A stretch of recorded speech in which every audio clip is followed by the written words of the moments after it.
Welcome back, everybody, to another deep dive. Today we're taking a look at this high-speed rail project that's got everybody talking in Southeast Asia. Yeah, this Kuala Lumpur to Singapore line. Yeah, it's a really, really interesting project, and we actually got sent this fascinating article from one of our listeners. Yeah, it's quite a dramatic twist in the bidding process. Yeah, so for those of you who aren't familiar with this project, just imagine you hop on a train in Kuala Lumpur, and boom, 90 minutes later, you're in the heart of Singapore. Yeah. So it's a game changer, potentially. It's huge implications. Yeah. And this article that we were sent, it shines a light on some of the big players and some of the kind of behind-the-scenes drama that's going on with the bidding. Yeah. And one of the leading contenders actually dropped out. Yeah. Unexpectedly. Yeah, Malaysian Resources Corp. Right. They said other strategic opportunities. Yeah, like what could be more strategic than this, you know? Yeah, it makes you wonder. What are they looking at? Yeah, it makes you think about the risk too, right? And maybe they saw something that we're not seeing. That we're not privy to. Yeah. Yeah, and it makes you think about the history of this project too, because this isn't the first time they've tried to do this. Right. Yeah, this was approved back in 2013, and then it got derailed in 2020 because of costs. Yeah. So maybe they're just wary of repeating. Yeah. Could be a little gun shy. Yeah. Yeah. So with Malaysian Resources Corp, out of the picture now, who are we looking at? Well, the article highlights this consortium that's led by the Berjaya Group. The Berjaya Group. Okay. It's a really fascinating mix of players. Okay. So who are the heavy hitters in this group? Well, you got Berjaya Rail, obviously, part of the Berjaya Group, and Keratapitana Malayu BHD, and IJM Corporation. Okay, those names don't really roll off the tongue for me.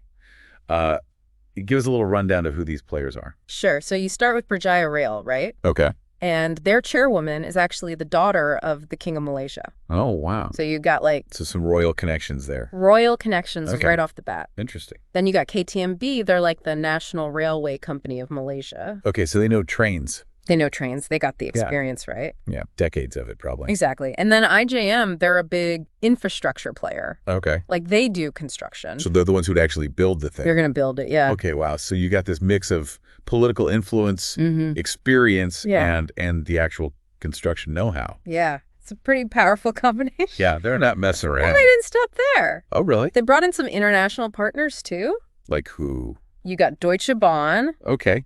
Hitachi Rail. Hyundai Rotem. Hold on, Deutsche Bahn. Yeah. That's like the German high-speed rail. Yeah, those sleek trains that everybody always talks about. Yeah, the ones that just like zoom. Yeah, the ones that go like 200 miles an hour or something. Yeah, super fast. Why would they get involved in this?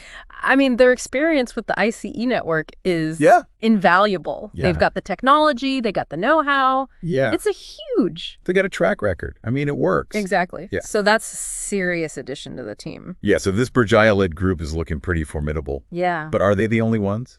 No, there's a bunch of other shortlisted consortiums, all with their own strength and strategies. Okay, like who? Well, you got YTL Corporation, for example. They're a major Malaysian infrastructure player. Okay. Deep pockets, successful track record. So they're bringing the money. They're bringing the money. Okay, who else? You also got a consortium led by Berjaya Land, BHD. Wait, another Berjaya? Yeah, another Berjaya subsidiary. So they're competing with themselves almost? It's kind of like, a little intriguing. So two Berjaya groups, and then who else? And then you got a wild card. Okay. China Railway Construction Corporation. Oh, wow. A Chinese company. State-owned enterprise. So why are they interested in this? Well, China's been killing it with their own high-speed rail. Yeah, they've got that massive network, right? Massive network. Yeah. They're global leaders. Yeah. In the tech and the implementation. Yeah. So this is like a chance for them to show off their skills. Right.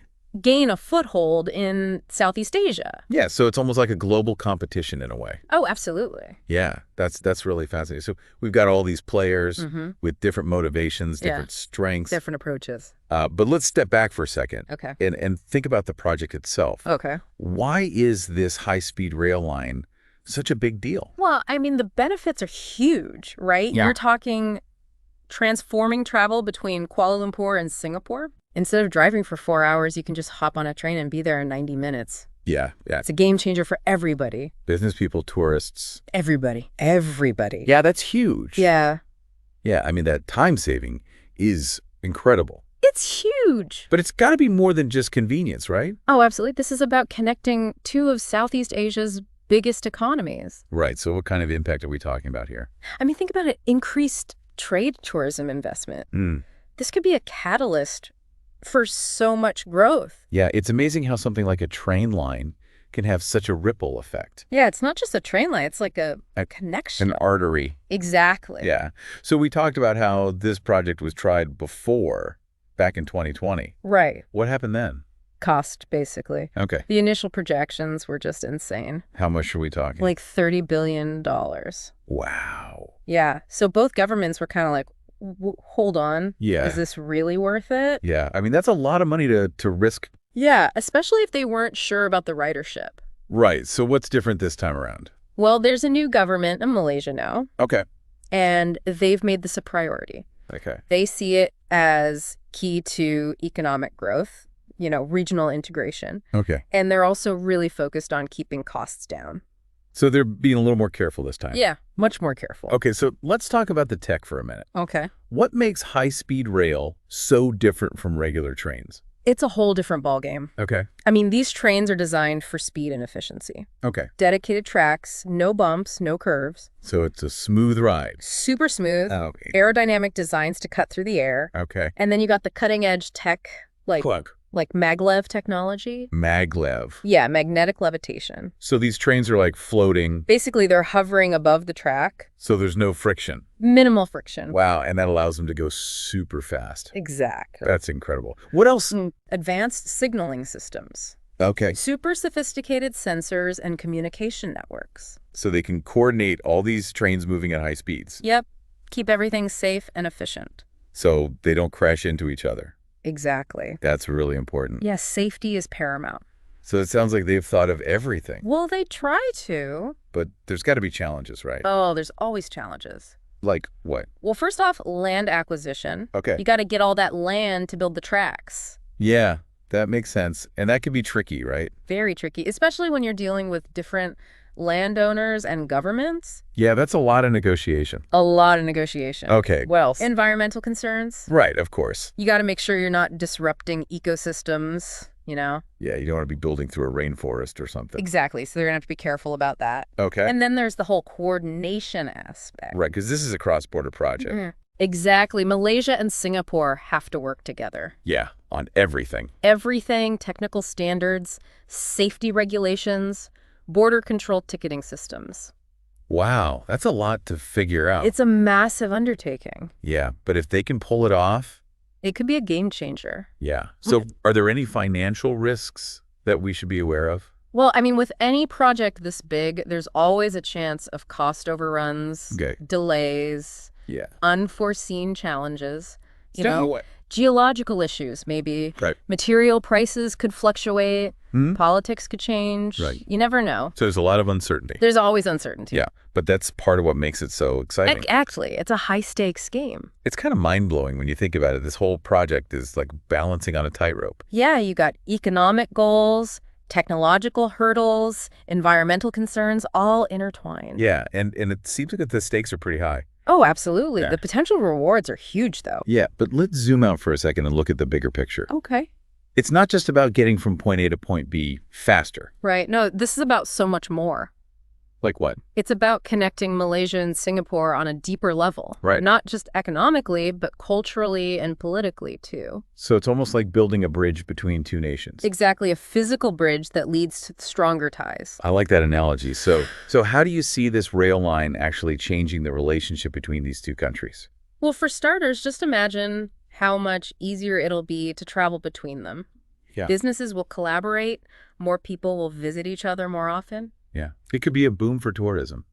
Absolutely. And all that interaction leads to understanding, cooperation. Right. So it's about building relationships as much as it is about building infrastructure. Exactly. It's about fostering a sense of shared destiny. That's a really powerful idea.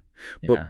But what about the potential downsides? Okay. I mean, could this lead to some negative consequences too? Well, there's always a risk of unintended consequences, right? Right. Like increased competition in certain industries. Yeah, like what? Well, the airline industry, for example, might take a hit. Yeah, that makes sense. Yeah. People might be less likely to fly if they can take a train. Exactly. So it's important to think about those impacts and maybe put some support systems in place. Right, so it's about managing the transition carefully. Yeah, making sure everyone benefits in the long run. Okay, so we've talked about the economic and social implications. What about the environmental impact?